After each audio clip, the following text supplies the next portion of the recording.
I spent 6 years becoming her family's favorite son. Then she cheated and said I was replaceable. Turns out she was the replaceable one. If you've got some time, maybe grab a coffee or something, because this is going to be long. But every single moment of it is burned into my memory. And honestly, I think it's worth hearing. This is a story about betrayal, sure. About my wife sleeping with her college ex-boyfriend in our bed and telling me I meant nothing. But it's also about what happens when you spend years building something real with people only to discover that the person you married never valued any of it. It's about family, revenge, consequences, and learning that sometimes the people who say you're replaceable are the ones who get replaced. So settle in. This is the story of how I lost a marriage but kept a family, and how the woman who called me just me learned exactly what that meant. Let me start 6 years ago, before everything went to hell. I met Rachel Morrison at a charity auction in Grand Rapids. I was 26, working as a mid-level operations analyst at an industrial distribution competitor, and she was 27, beautiful, confident, and completely out of my league, or so I thought. She was there representing her family's company, Morrison Industrial Supply Co-op, wearing a black dress that probably cost more than my rent, and when she laughed, the whole room seemed to turn and look. I was there because my boss had bought a table and needed bodies to fill seats. We ended up bidding against each other for some ridiculous wine tasting package neither of us really wanted, and when I finally let her win, she came over to my table afterward. "You could have kept going," she said, smiling. "I was about to tap out." "I know," I lied. I'd already blown my budget 3 bids earlier. "But you looked like you wanted it more." She laughed again, and I was hooked. We started dating a month later. Rachel was everything I wasn't, bold where I was cautious, flashy where I was understated, born into money while I'd worked for every dollar. But somehow it worked. Or I thought it did. She liked that I was real, she said, grounded. Not like the trust fund guy she'd dated before. I liked that she was exciting, that she pushed me out of my comfort zone, that when she walked into a room, people noticed. But the real relationship, the one that would end up mattering more than I ever imagined, started 3 months after we began dating, when she brought me home for Sunday dinner. The Morrison family lived in a sprawling colonial in East Grand Rapids, the kind of house with a circular driveway and a 3-car garage. Robert Morrison, Rachel's father, answered the door himself, a barrel-chested man in his early 60s with silver hair and a handshake that could crush walnuts. Patricia Morrison, her mother, was elegant and warm, the kind of woman who immediately made you feel welcome while also making it clear she didn't suffer fools. And then there was David, Rachel's older brother, who sized me up with the wariness of someone who'd watched his sister date a parade of assholes. That first dinner, I was terrified. I wore my best suit, brought flowers for Patricia and a bottle of bourbon for Robert, and tried not to say anything stupid. But something unexpected happened. Robert asked me about my work, really asked, leaning forward, making eye contact, and when I mentioned a logistics problem my company was struggling with, he jumped in with solutions. We talked shop for 20 minutes while Rachel picked at her pot roast and looked bored. Patricia asked about my family, my childhood in Kalamazoo, my degree in business operations. David cracked a few jokes at Rachel's expense that made me laugh before I could stop myself. By the time dessert came around, I felt like I'd known them for years. "You should come back next Sunday," Patricia said as we were leaving. "It's a tradition, family dinner every week." I looked at Rachel, expecting her to make an excuse, but she just shrugged. "Sure, if you want." I wanted. Those Sunday dinners became the highlight of my week.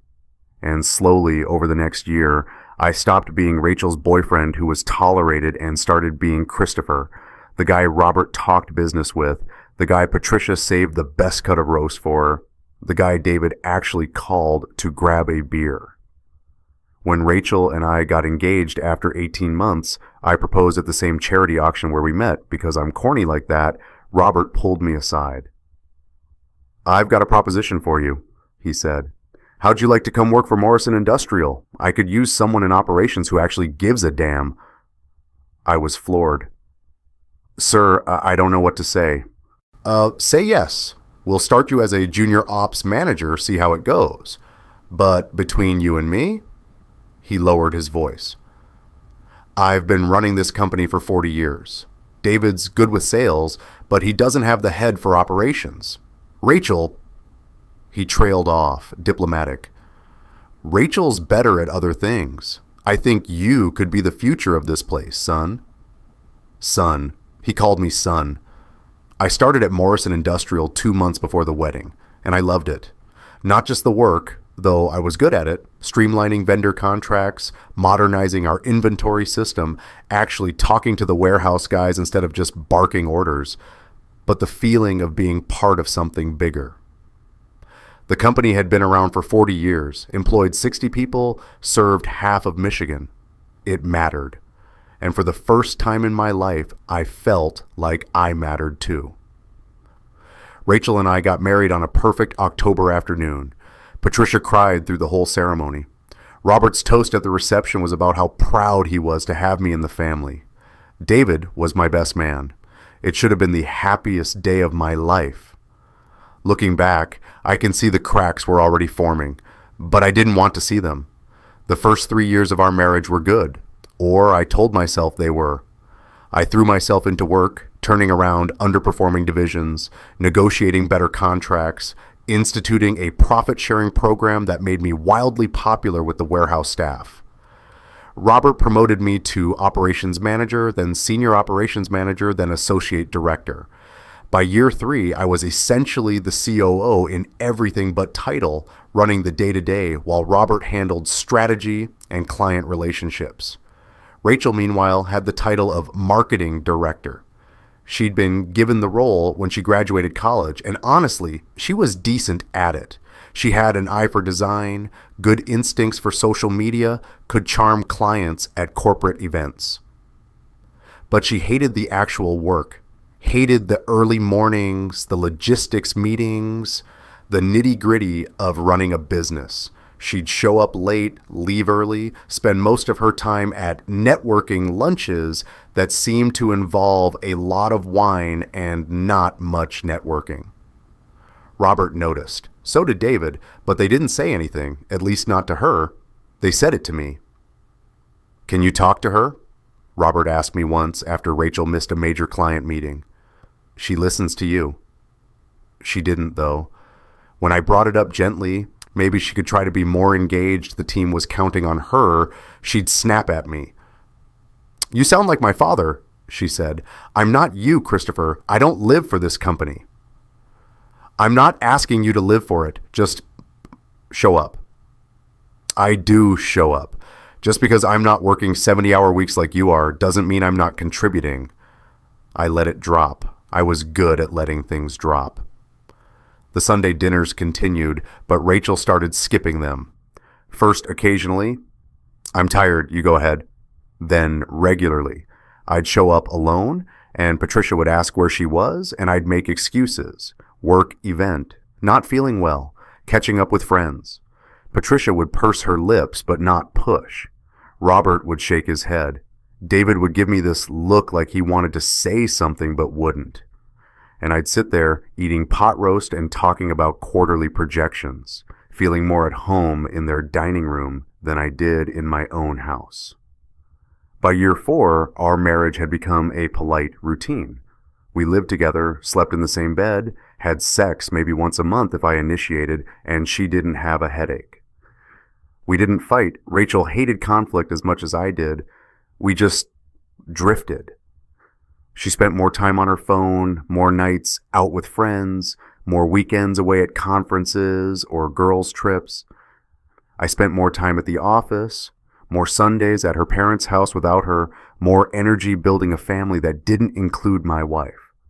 I told myself we were just going through a rough patch, that all marriages had rough patches, that I needed to try harder, be more attentive, plan more date nights. I should have seen it then, but I didn't. Or maybe I did, and I just didn't want to admit it.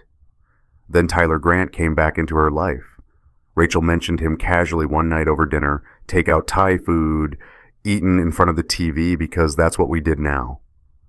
Ran into an old friend from college today, Tyler Grant. Remember I mentioned him? I didn't remember, but I nodded. We're going to grab coffee next week, catch up. That cool? Of course, I said. You should reconnect with old friends. Tyler Grant, I'd later learn, was old money from Grosse Pointe, the kind of guy who posted Instagram stories from rooftop bars and owned a Tesla and had entrepreneur in his bio despite never actually working. He'd been Rachel's boyfriend junior year of college before she dumped him for being too immature. Apparently, he'd matured since then, or she'd forgotten why she dumped him, or she just didn't care anymore.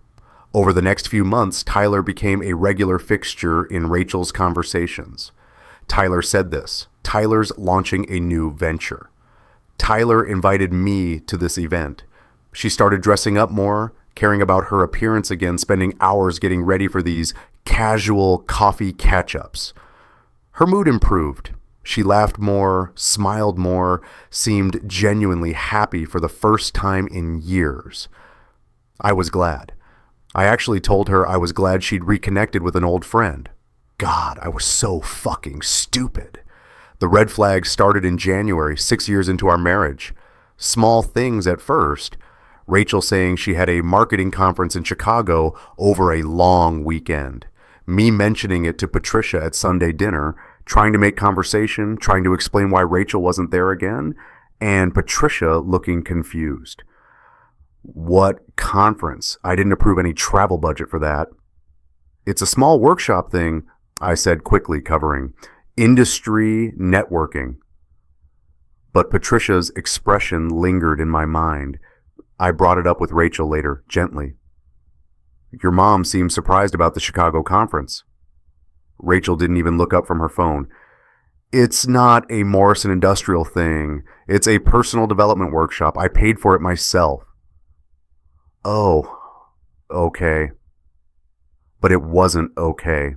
Something in my gut twisted. I started noticing other things. How she angled her phone away from me when she texted. How she'd changed her passcode. We'd always known each other's passcodes. It was just one of those couple things. But suddenly, hers was different. How she'd come home late with vague explanations about drinks with the girls, but wouldn't say which girls. One night in February, she fell asleep on the couch with her phone unlocked in her hand. I was walking by, saw the screen lit up, and, I'm not proud of this, I looked. Just a glance. Just the preview notification. Tyler, can't wait for next weekend. I've been thinking about you all day. My heart stopped. My hands went cold. I stood there for what felt like an hour, but was probably 30 seconds staring at those words. Can't wait for next weekend. Next weekend, Rachel had told me she was going to a spa day with college friends. I could have unlocked her phone right then, could have read the whole conversation, could have woken her up and demanded answers, but I didn't. I was a coward. I put the phone back in her hand exactly how I'd found it, went upstairs, and lay in bed staring at the ceiling until dawn. Maybe it was innocent. Maybe they were just friends. Maybe I was being paranoid. If you've ever tried to convince yourself that something terrible isn't happening when you know damn well it is, you know how that feels. The behavioral changes got worse. She stopped coming to bed at the same time I did. She stopped asking about my day. The rare times we had sex, she seemed distant, going through the motions. She started picking fights over nothing. I loaded the dishwasher wrong. I forgot to buy the right brand of coffee. I was working too much and neglecting her. Except when I tried to spend more time with her, she'd have other plans. I need space, Christopher, she'd say. We don't have to do everything together. Sunday dinners became my refuge. Rachel almost never came anymore. She'd stopped bothering with excuses, so I'd go alone. Patricia would hug me at the door and ask if everything was okay. Robert would pour me a bourbon and talk about the company's expansion plans. David would pull me aside after dinner and say things like, "You know you can talk to me, right? If something's going on." But I couldn't talk about it. Talking about it would make it real. In March, I was going through our credit card statements. I handled all our finances because Rachel couldn't be bothered, and saw a charge that made my blood run cold. The Riverside Inn, $300 on a Friday afternoon 2 weeks ago. The same Friday, Rachel said she'd been working late at the office. The Riverside Inn was in Grand Rapids, our city. Not a business trip, not out of town. A hotel 15 minutes from our house. I sat at my desk, staring at the charge, feeling like the floor had dropped out from under me. Then I did something I'd never done before. I called the hotel. "Hi, I'm trying to confirm a reservation. Last name Grant?" "One moment. Yes, Mr. Grant had a room on March 10th. Is there a problem?" My hands were shaking. No problem. Thank you."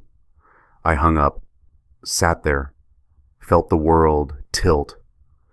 Tyler Grant, a hotel room, on a day Rachel said she was working late. I went out to the garage. Our cars were parked there. Rachel's BMW that her parents had bought her for her 30th birthday. I'd never gone through her car before. I'd never been that kind of husband. But I opened the passenger door with hands that wouldn't stop shaking and started looking. Receipts in the glove box. Coffee from a place across from the Riverside Inn. Dinner from a restaurant I'd never heard of. And in the center console, under some old napkins, a men's cologne sample. Tom Ford. Not my brand. I wore Acqua di Gio. And tucked in the cup holder, a single dangly earring. Silver, not Rachel's. Too cheap for her taste. I sat in her passenger seat and cried. David found me there 20 minutes later. He'd stopped by to drop off some documents Robert wanted me to look at, walked into the garage, and saw me sitting in Rachel's car with my head in my hands. "Chris, what's wrong?" I couldn't speak. I just handed him my phone, the credit card statement pulled up, the hotel charge highlighted. David's face went from concerned to furious in about 3 seconds. "That motherfucker," he said. "I'm gonna kill him." "You knew." My voice cracked. I suspected. She's been different.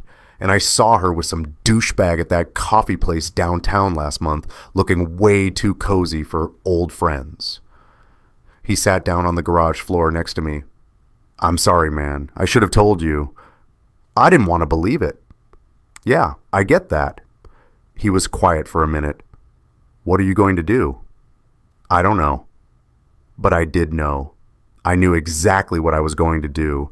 I was going to catch them. Rachel had told me that morning she had a late dinner with a potential client on Friday night. It was Tuesday. I had 3 days to prepare. I told David my plan. He offered to come as backup. I said no. I needed to see this for myself. Needed to be sure. Needed to catch them in a way that left no room for denial or gaslighting or it's not what it looks like. Friday came. I left work at my normal time, 5:30, told everyone I'd see them Monday. Then I drove around for an hour, just killing time, stomach in knots. At 6:45, I drove home.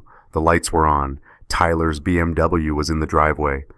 In my driveway, at my house, where I paid the mortgage that Rachel never asked about.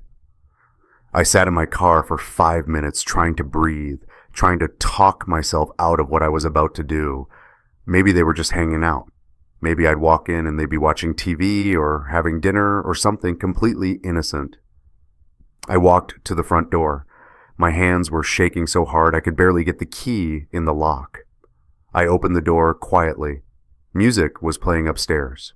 Bryson Tiller, one of Rachel's favorite artists. I could hear laughter, her laughter. The kind of bright, genuine laugh I hadn't heard directed at me in years. I walked upstairs. My legs felt like concrete. Each step took forever. The bedroom door was half open, and there they were, Rachel and Tyler, in our bed.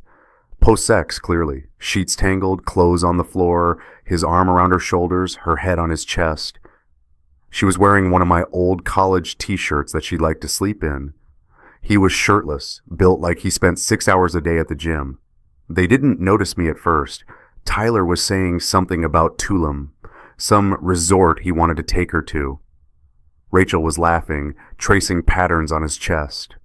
Then Tyler looked up, saw me standing in the doorway. He didn't jump, didn't scramble, Just smiled, actually fucking smiled, and said, "Awkward timing, man." Rachel's head whipped around.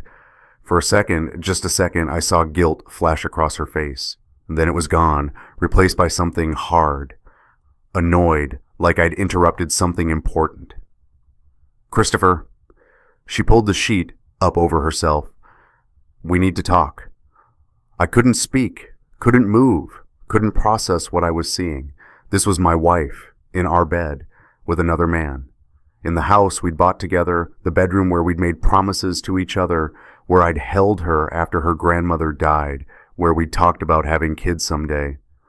Tyler started getting dressed, slowly, like he had all the time in the world. Rachel wrapped the sheet around herself and stood up.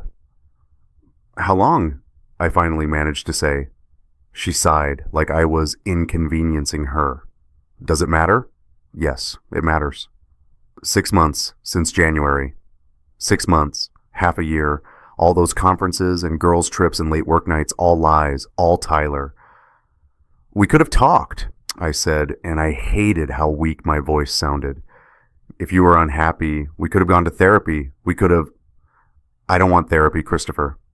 She said my name like it tasted bad.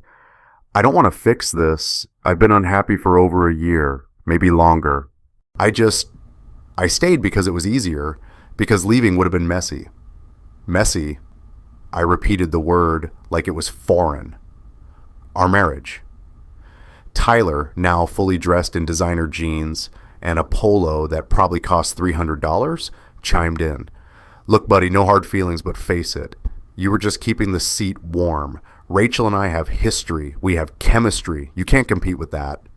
Something in me snapped. "Get the fuck out of my house." He held up his hands in mock surrender. "Hey, man, no need to get aggressive." "Out!" Rachel stepped between us. "Tyler, maybe you should go. I'll call you later." He kissed her, right there, in front of me, on the mouth, a long, possessive kiss. Then he grabbed his jacket and headed for the door, pausing next to me. "She's worth it, man. Don't blame me for seeing that." I wanted to hit him, wanted to break his perfect nose, shatter those blindingly white teeth. But I didn't. I just stood there, frozen, as he walked out, heard his car start, heard him drive away. Rachel and I stood in the bedroom in silence. She was still wrapped in the sheet. I was still standing in the doorway like an idiot. "Say something," she finally said. "What do you want me to say?" "I don't know. Yell at me. Tell me I'm a terrible person. Something." "You want me to make you feel better about this?" "No, I just—" She sat on the edge of the bed where she just fucked another man, and put her head in her hands. "I didn't want you to find out like this." "How did you want me to find out?" "I don't know. I was going to tell you. Eventually." "When?" She didn't answer. I walked to my home office, the small room we'd converted, where I did work at night, where I'd planned surprise birthday parties for her, where I'd designed our entire wedding timeline. Started pulling out a suitcase I kept in the closet. Rachel appeared in the doorway. "What are you doing? What does it look like?" "Christopher, don't be dramatic. We can figure this out." I stopped packing, turned to look at her. "Figure what out, Rachel? You've been fucking another man for 6 months. In our house, in our bed. What exactly is there to figure out?" "Where we go from here. I mean, obviously this isn't working, the marriage. But we don't have to make it ugly. We can separate amicably, split everything fairly, amicably." I laughed, and it sounded wrong even to me. "You want to split up amicably?" "Yes, we're adults. We can handle this maturely." "Your parents—" And that's when she said it, the words that would echo in my head for months. "They'll get over it. They have to. I'm their daughter, their blood. You're just—" She trailed off, but I could fill in the blank. "Just what, Rachel?" She met my eyes, and I saw something in them I'd never seen before. Contempt. "You're replaceable, Christopher. Tyler has his own money, his own ambitions, his own life.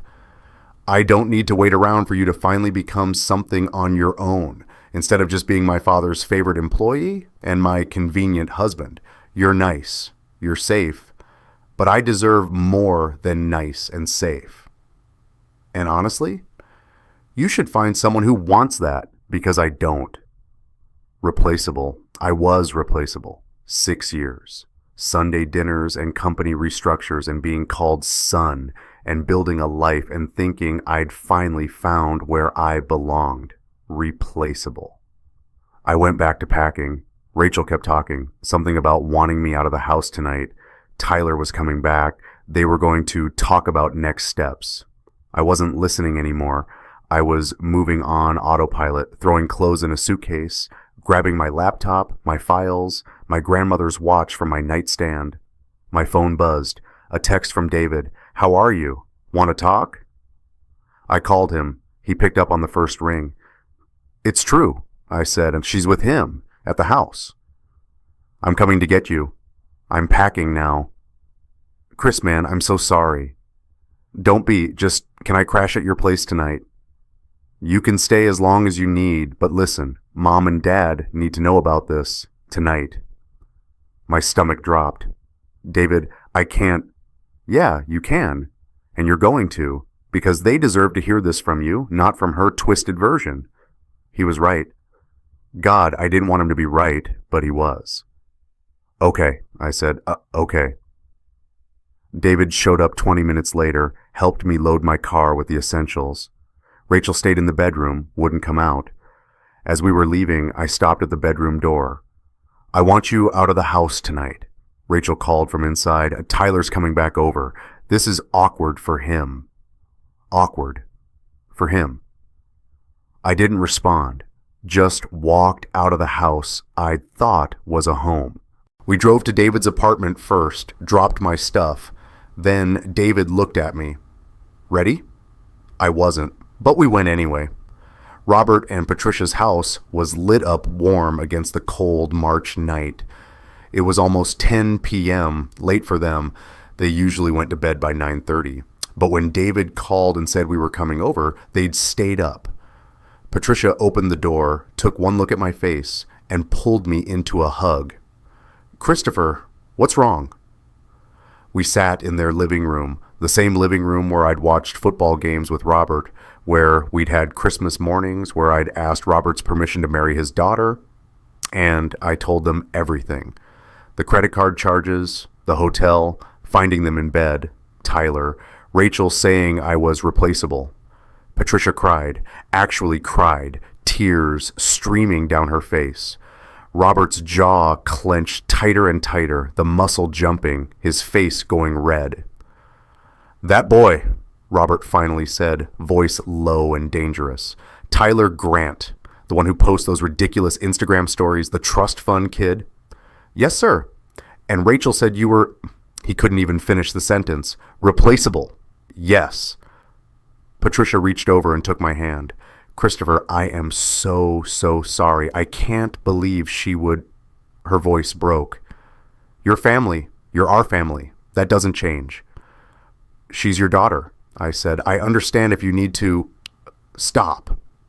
Robert's voice cracked like a whip. You listen to me. What Rachel did is unforgivable. Unforgivable. And yes, she's our daughter and we love her. But love doesn't mean accepting or excusing this behavior. You've been more of a son to us than... He stopped himself, glanced at David. It's okay, Dad, David said quietly.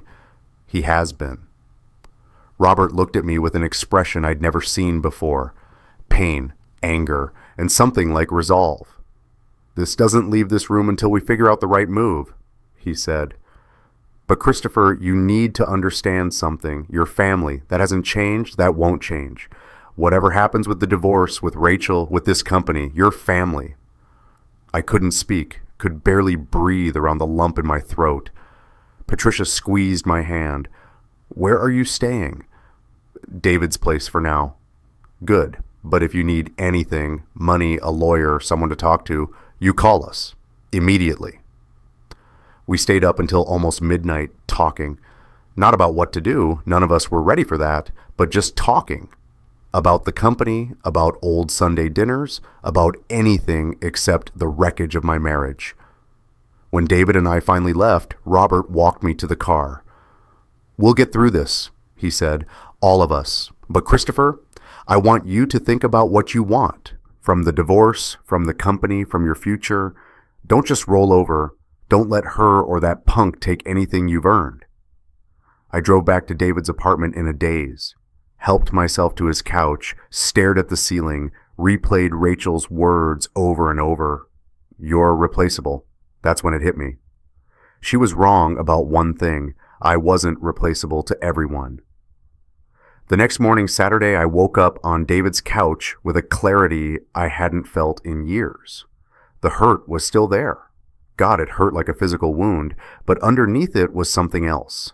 Something cold and focused. Rachel thought I was replaceable. Rachel thought she could cheat, get caught, and still come out on top because she was the daughter, the blood, the heir. Rachel thought Tyler Grant with his trust fund and his Instagram lifestyle was an upgrade from boring, dependable Christopher Brooks. Rachel was about to learn how wrong she was. I started making calls, first to Margaret Holloway, a divorce attorney David recommended. Margaret had a reputation in Grand Rapids. Tough, smart, didn't take shit from anyone, and had a particular talent for high net worth divorces where infidelity was involved. "Christopher Brooks," I said when she answered, "I need a consultation. My wife's been having an affair, and I need to make sure she doesn't walk away with anything she didn't earn." "Come in Monday at 9, Margaret said, "and bring documentation. Everything. Credit card statements, text messages, photos, hotel receipts, anything that proves the affair." I spent the weekend documenting screenshots of the credit card charges, photos of the receipts in Rachel's car, a timeline of all her business trips and girls' nights, cross-referenced with charges that told a different story. I even drove past the Riverside Inn and confirmed with the front desk that yes, there had been multiple reservations under the name Grant over the past 6 months. Sunday dinner at the Morrisons was surreal. Rachel wasn't there. Patricia had called her Saturday morning, and according to David, the conversation had been tense. Robert was quiet, simmering. Patricia kept touching my arm, checking if I was eating enough, if I needed anything. David kept shooting me looks like he expected me to break down any minute. I didn't break down. I was past that. After dinner, Robert pulled me into his study. "I've been thinking," he said, pouring us both 2 fingers of bourbon, "about the company, about your position here." "Sir, if this is too complicated with Rachel..." "Let me finish." He sat behind his desk, gestured for me to sit across from him. "You've been with Morrison Industrial for 5 years. In that time, you've increased our efficiency by 30%, negotiated contracts that saved us hundreds of thousands of dollars, and built relationships with clients and employees that are irreplaceable." Irreplaceable, Christopher. Do you understand what I'm saying? I took a sip of bourbon, felt it burn down my throat. "I think so." Rachel is my daughter. I love her. But she's been coasting at this company since the day she started. Marketing director is a courtesy title. She shows up late, leaves early, contributes the bare minimum. I've let it slide because she's my daughter and I hoped she'd mature into the role. But she hasn't. He leaned forward. "You, on the other hand, have earned every promotion, every responsibility, every ounce of respect you have here. And I'll be damned if I let my daughter's infidelity cost this company the best operations mind we've ever had." "What are you saying?" "I'm saying that effective immediately, you're promoted to Chief Operating Officer. Full title, full authority, and a seat on the board of directors. Your salary increases to match. We'll work out the details with our accountant. And I'm putting it in writing that your position is secure regardless of what happens with you and Rachel personally." I stared at him. "Robert, I don't know what to say." "Say yes. Then help me figure out how to keep this company running when my daughter inevitably makes this messier than it needs to be." I said yes. Monday morning, I met with Margaret Holloway. She was exactly as advertised. Mid-50s, sharp suit, sharper eyes, no-nonsense demeanor that made me feel like I was being cross-examined just sitting in her office. I laid out everything: the timeline, the evidence, the confrontation, Rachel's words. Margaret took notes, asked pointed questions, then leaned back in her chair. Michigan is a no-fault divorce state, which means you don't need to prove adultery to get divorced. However, adultery is still relevant in two areas: spousal support and division of assets. Your wife has been unfaithful, which means we can argue she shouldn't receive alimony. And based on what you've told me about your respective contributions to the marriage, you managed all finances, you brought in more income, you've been with her family's company, we can make a strong case for a favorable asset split. We have a prenup, I said, but it's pretty basic. We were young, in love, didn't think we needed anything complicated. Let me see it. I pulled it up on my phone. I'd photographed the document over the weekend. Margaret read through it, her expression neutral. "This is workable," she said. "The prenup keeps certain family assets separate. Anything she inherited or was gifted stays hers.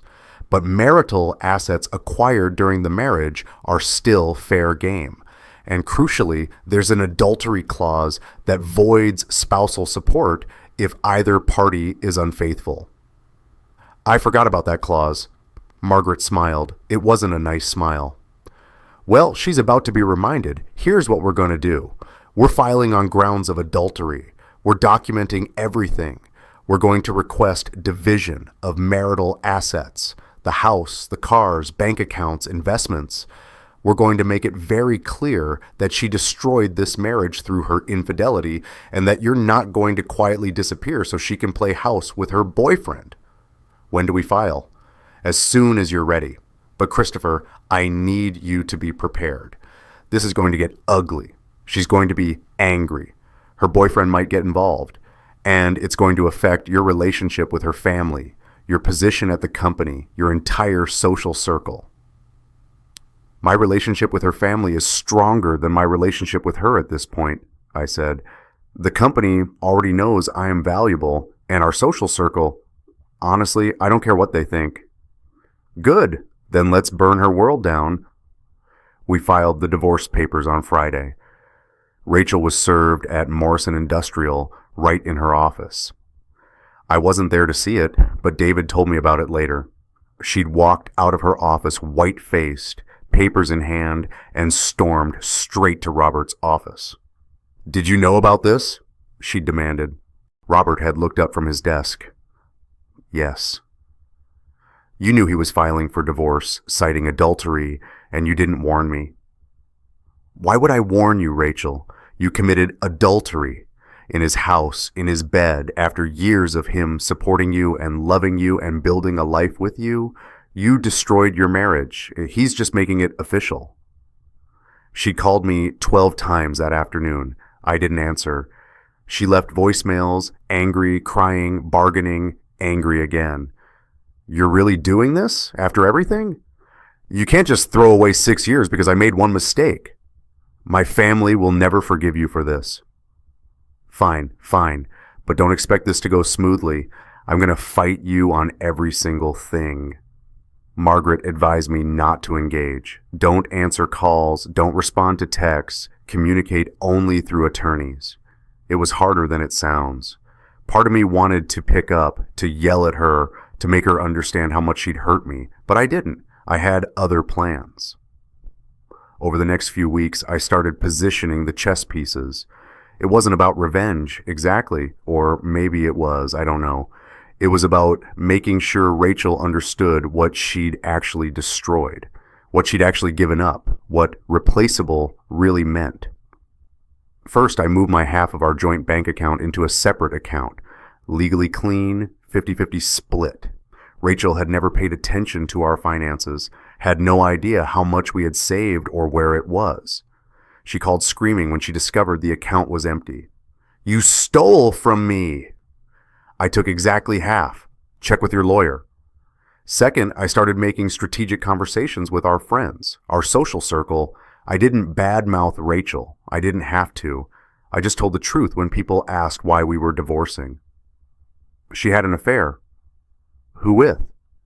Tyler Grant, old boyfriend from college. The reactions were predictable. Shock, sympathy, a lot of "I am so sorry, man, and if you need anything, let me know." But underneath it was judgment. Rachel was cheating on her husband with a trust fund kid from Instagram, while Christopher was working his ass off at her family's company. The narrative wrote itself. Third, and most importantly, I started implementing the changes at Morrison Industrial that I'd been planning for months but hadn't had the authority to execute. Now, as COO, I restructured the marketing department, Rachel's department, to report directly to me instead of operating independently. I instituted new attendance and performance metrics. I started weekly check-ins with every department head, and I made it very, very clear that family name wasn't a substitute for actual work. Rachel complained to Robert. Robert told her to take it up with me, her supervisor. She didn't. By October, 7 months after D-Day, I'd settled into a rhythm. Work, therapy, David had convinced me to see someone, and Dr. Sarah Chen was actually helping. Sunday dinners with the Morrisons, occasional dates that went nowhere but at least got me out of David's apartment. The divorce was proceeding slowly. Rachel was fighting everything, contesting the asset division, claiming she deserved spousal support despite the adultery clause generally being difficult. And then Robert pulled me aside after a board meeting. "The company's 40th anniversary gala is coming up," he said. "November 18th. Big event. All our clients and employees. Black tie, the whole thing. I want you to help plan it." "Of course." "And Christopher, I'm making an announcement that night. I wanted you to hear it from me first." He paused. "I'm officially naming you COO in front of everyone. Title, board seat, everything. Patricia and I have also decided to make some changes to our estate plan. The company shares, the real assets, they're going to be split between you and David." My heart stopped. "Robert, you can't. Rachel is your daughter." "Rachel is getting a trust fund. It's substantial, it'll pay out over time, but it's conditional on her maintaining employment and staying in therapy. The business, though, that goes to the people who've actually worked for it, you and David." "She's going to lose her mind." "Probably, but it's the right thing to do. And Christopher, she needs to hear it publicly, at the gala. It'll be a hard lesson, but maybe it's the one she needs." I should have said no. Should have told Robert it was too cruel, too public, too much. But I didn't. Because part of me, a part I'm not proud of, wanted her to feel what I'd felt, wanted her to understand what replaceable actually meant. "Okay," I said, "let's do it." The next 2 weeks were a blur of planning. The gala was being held at the nicest hotel in Grand Rapids, the same hotel where Rachel and I had our wedding reception. I tried not to think about that. Invitations went out to 200 guests, clients, employees, family, friends, local business community. Rachel RSVP'd yes. She was bringing Tyler. Margaret thought it was a terrible idea. "She's going to cause a scene." "Let her," I said. "She's the one who wanted to make this public." The Monday before the gala, Margaret filed updated divorce documents. The settlement proposal, I keep the house. It was in my name only. I'd bought it before the marriage. We split the cars. Rachel keeps her BMW. I keep my Honda.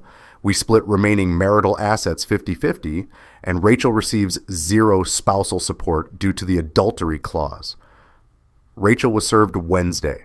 I got 17 missed calls and texts that ranged from sobbing, "How could you do this to me?"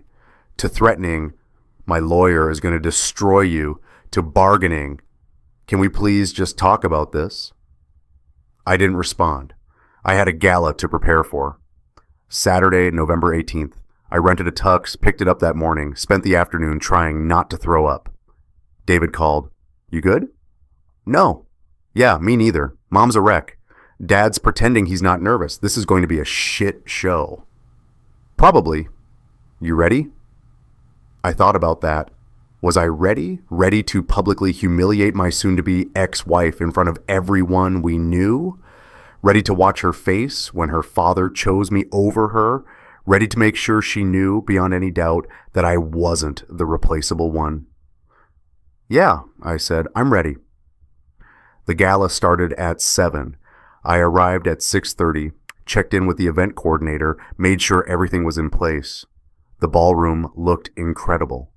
Crystal chandeliers, round tables with white linens, centerpieces of white roses, a small stage with a podium where Robert would make his speech.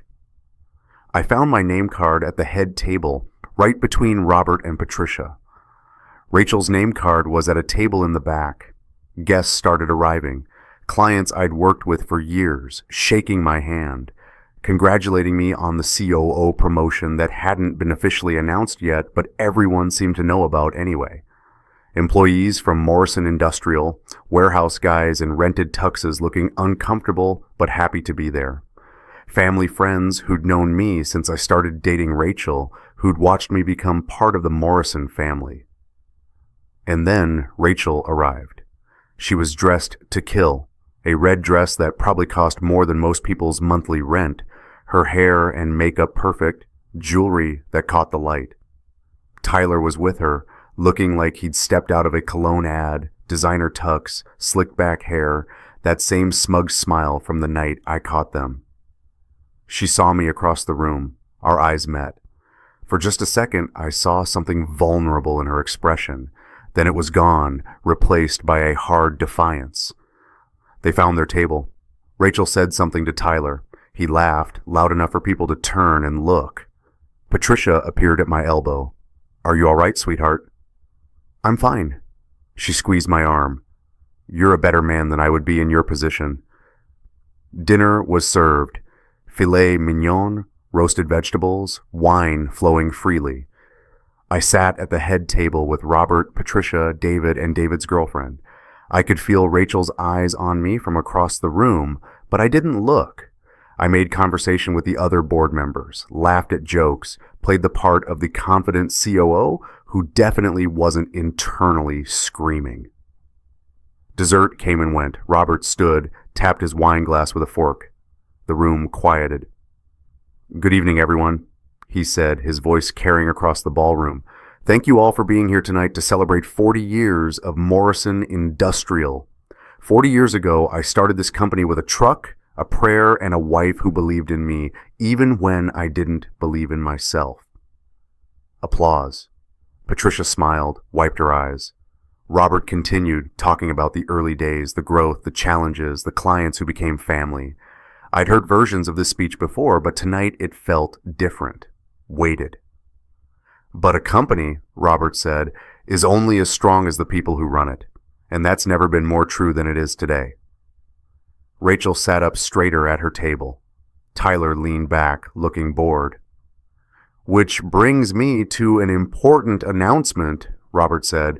Effective January 1st, I'm promoting Christopher Brooks to Chief Operating Officer and naming him to our board of directors. The room erupted in applause. I stood, shook Robert's hand, tried to ignore the blood rushing in my ears. Across the room, Rachel's face was frozen in shock. Robert wasn't done. Christopher embodies the values we hold dear at Morrison Industrial: loyalty, integrity, hard work, and dedication. He's more than an employee, he's family, and nothing will change that.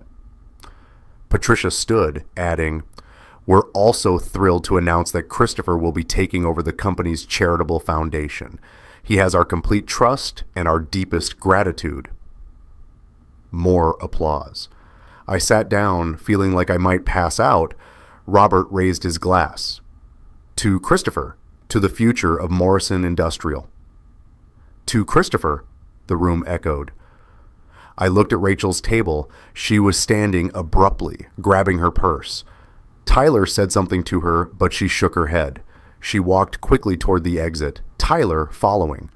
The speech continued, Robert talking about upcoming contracts, expansion plans, thanking employees. But I wasn't listening anymore. I was watching the ballroom doors where Rachel had disappeared. 2 hours later, after speeches and toasts and far too much wine, I was walking to my car in the parking garage. And there she was, Rachel, waiting by my car, makeup smudged, eyes red. "What the fuck did you do?"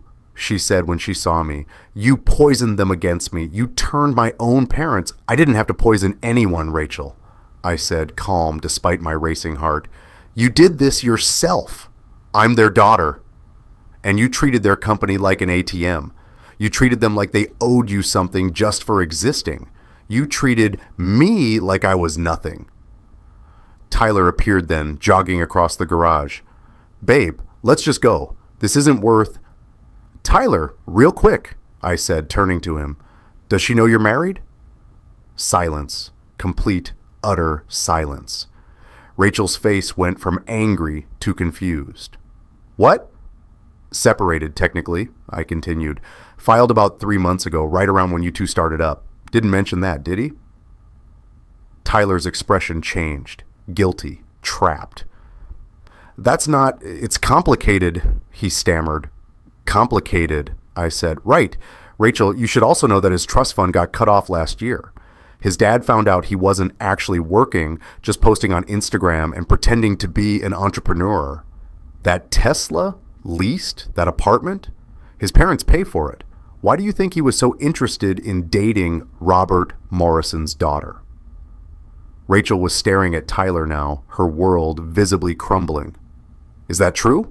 she asked him. Tyler ran his hand through his hair. "Rachel, listen, I was going to tell you. Is it true?" "Yes, but—" Rachel slapped him hard. The sound echoed in the concrete garage. "We're done," she said. "Get away from me." "Baby, come on, don't be dramatic." I said, "Get the fuck away from me." She was crying now, mascara running. Tyler looked at me, looked at Rachel, then turned and walked away. Just left her there. So much for the great romance. Rachel and I stood in the parking garage, 15 feet apart, the wreckage of our marriage and her life scattered between us. "You happy now?" she said, voice breaking. "You've destroyed everything." "I haven't destroyed anything, Rachel. You called me replaceable. You said your family would choose you because you're blood, and I'm just me. You were wrong." I walked to my car door, unlocked it, turned back to her one last time. "You called me replaceable, but here's the thing. Your family replaced you, not me." I got in my car and drove away. In the rearview mirror, I could see her standing there, alone in the parking lot, crying. I should have felt triumphant, vindicated. Instead, I just felt tired. The next morning, Robert called me. "I met with our estate attorney yesterday," he said. "Patricia and I are changing our will." "Robert, you don't have to—" "We're not cutting her out entirely. She's still our daughter. But the business shares, the real assets, those are going to you and David. Rachel will get a trust fund that pays out over time with conditions.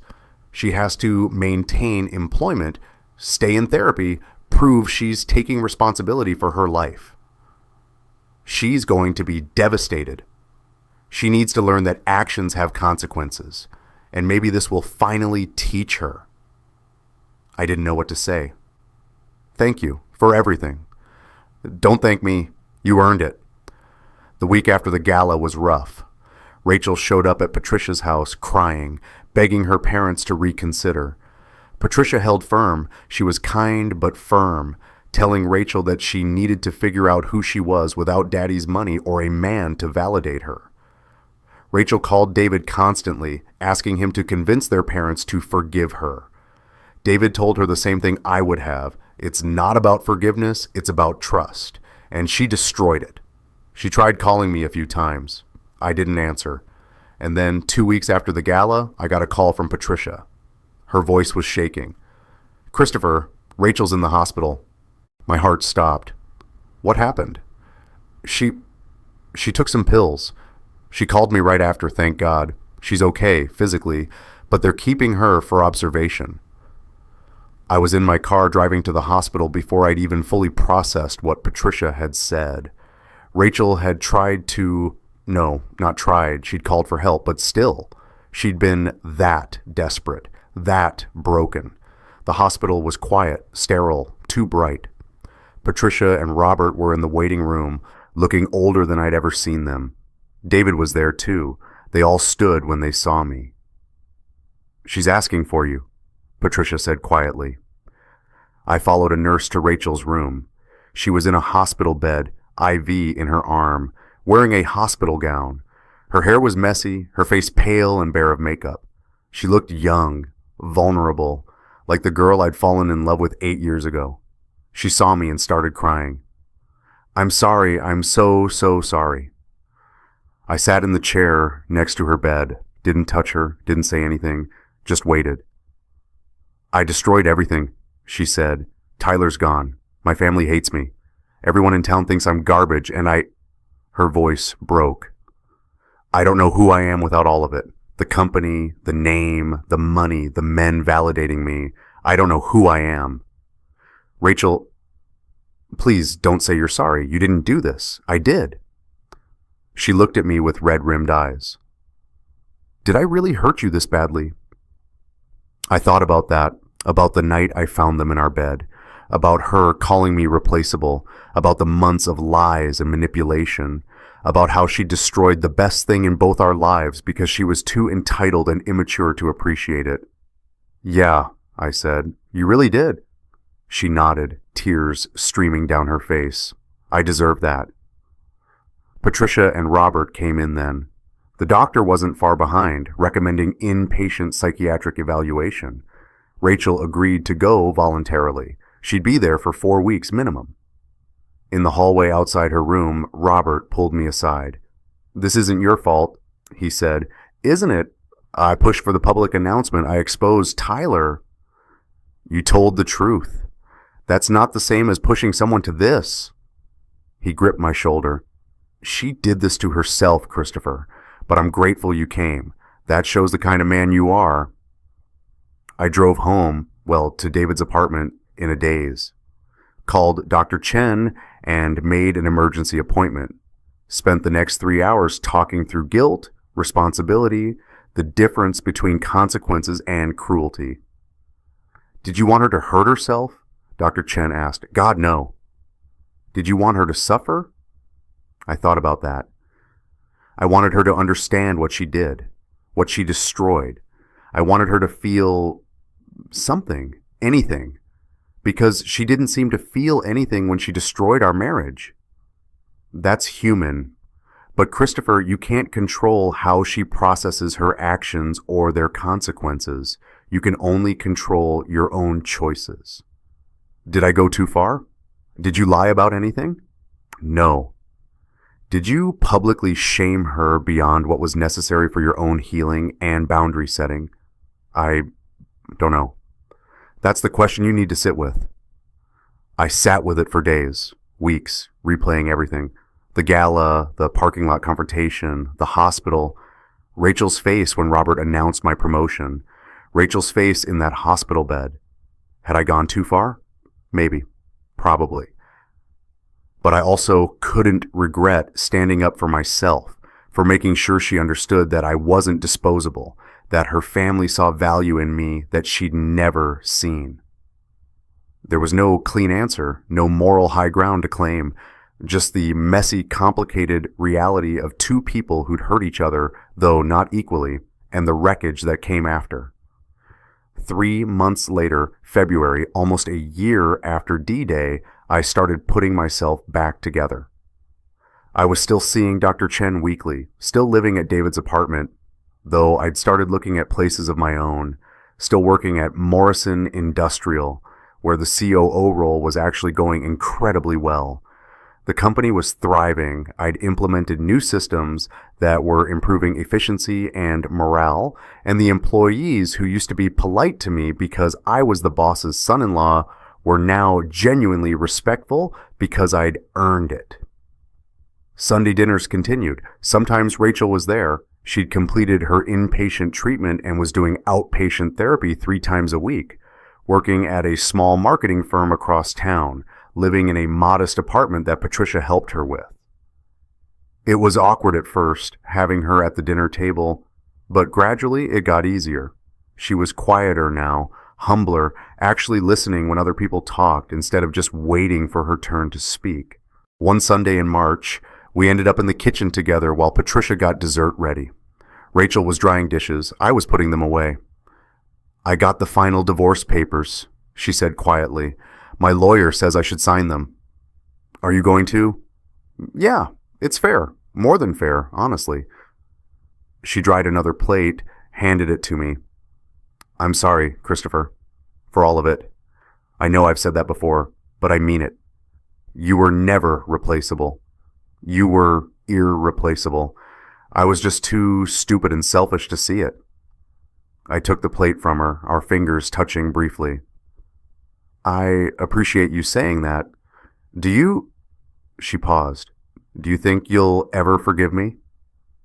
I thought about that, about the affair, the cruelty, the lies, but also about her in that hospital bed, broken and desperate, about the work she'd been doing to rebuild herself, about the fact that holding on to anger was exhausting and I was tired.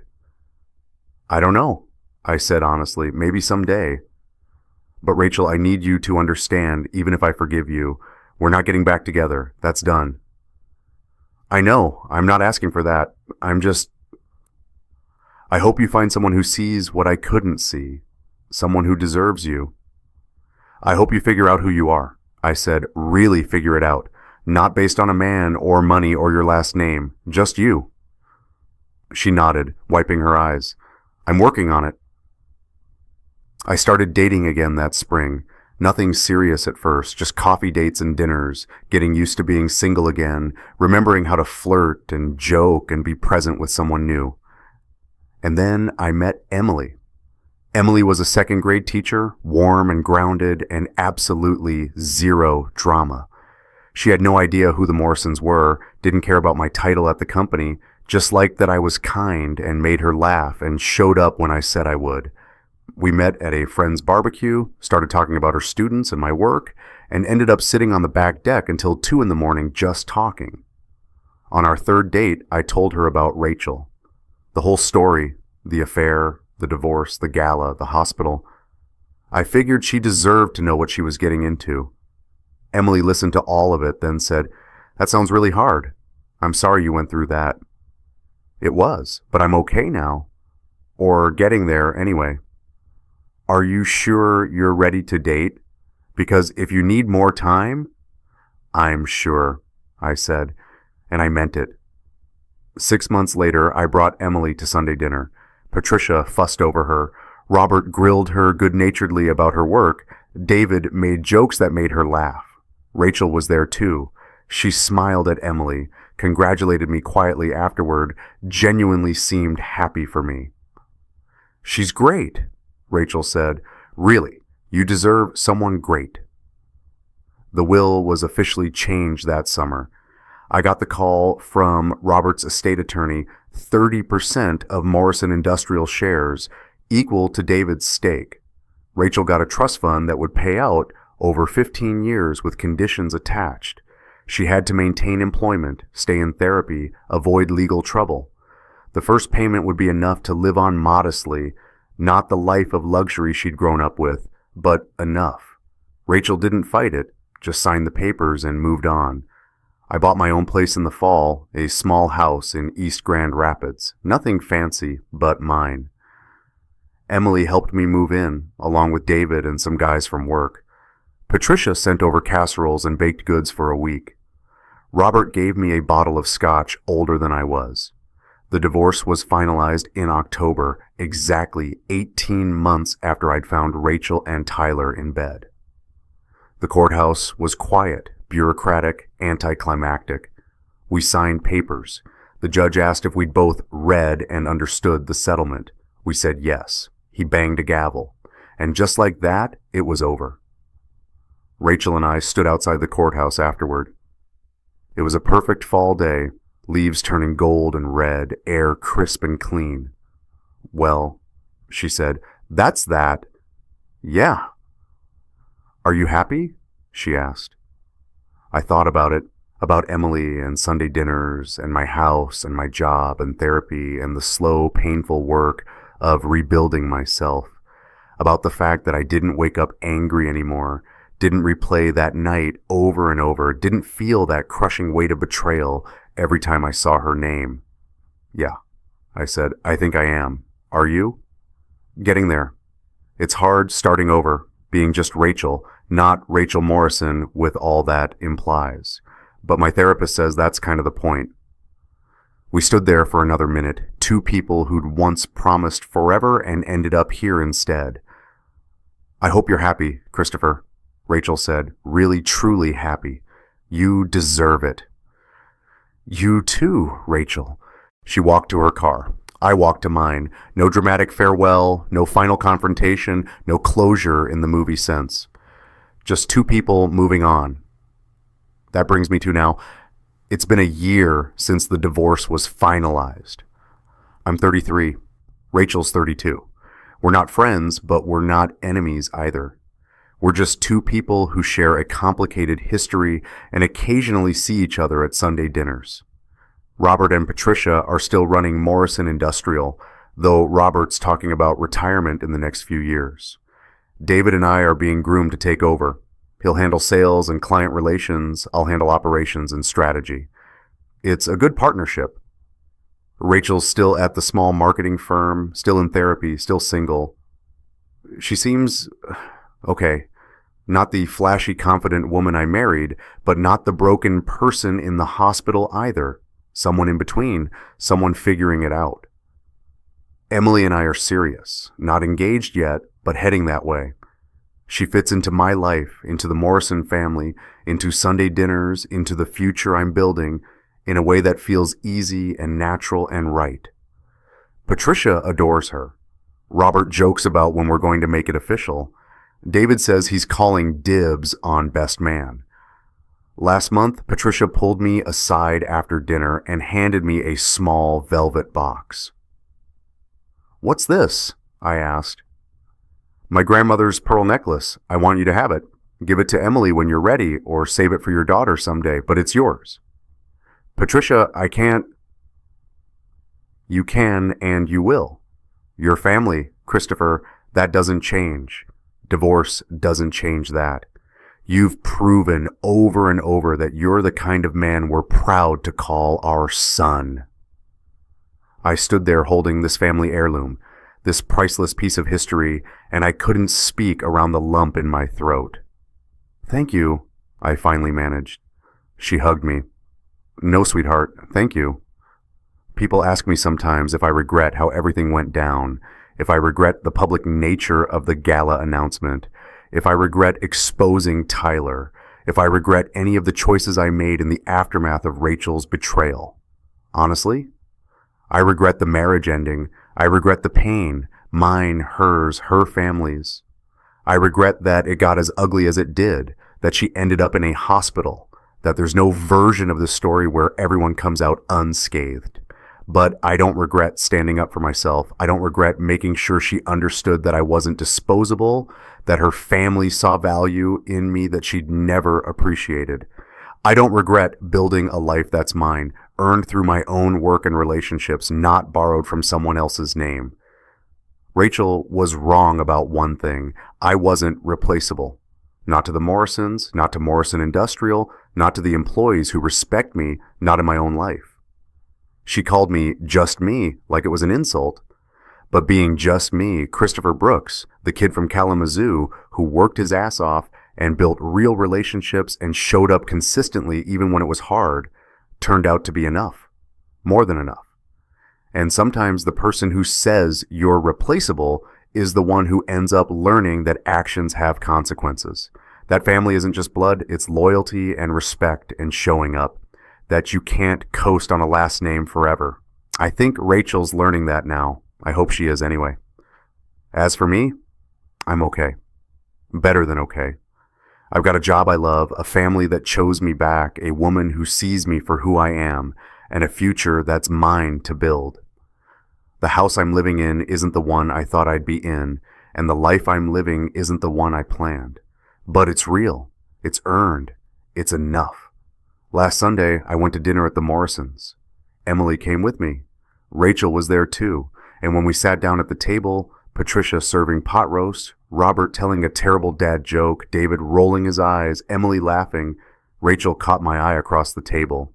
She smiled, a real smile, not jealous, not bitter, just content. Happy for me, maybe, or happy for herself, for making it through to the other side. I smiled back. It's not perfect. There's still hurt there, still complicated feelings, still moments where I remember what we had and what we lost. But it's real, and real, I've learned, is better than perfect. Patricia passed me the bowl of mashed potatoes. Robert asked about a new client we just signed. David made fun of the tie I was wearing. Emily laughed and squeezed my hand under the table. And I realized this is what irreplaceable looks like.